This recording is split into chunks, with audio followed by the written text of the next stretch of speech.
やれば相当できると言われていた頃、これは恥ずかしい日を発見。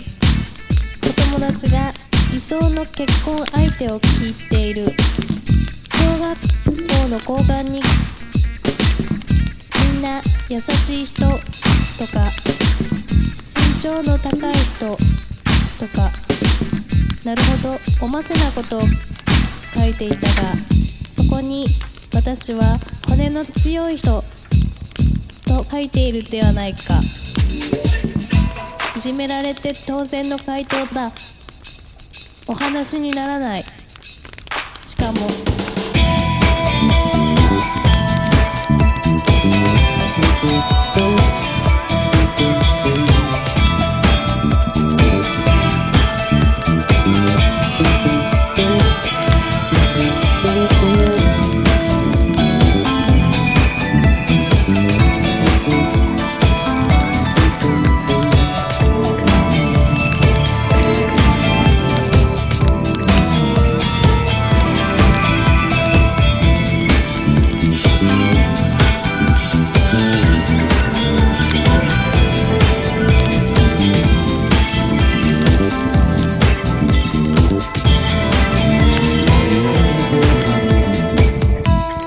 消しゴムで何度も消した跡がある。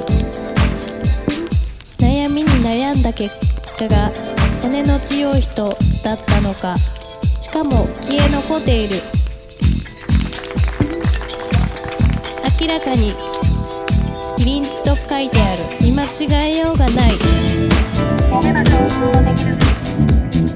これは恥ずかしい。小学校の交番にお友達が理想の結婚相手を聞いている。小学校の交番に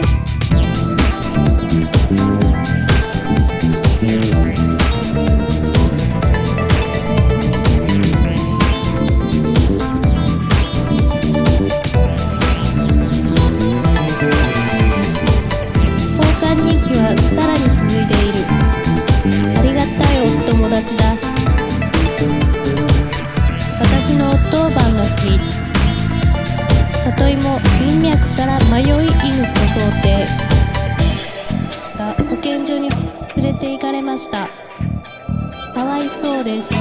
里芋は穴を開けられると書いて、下にセロハンテープが貼ってあった。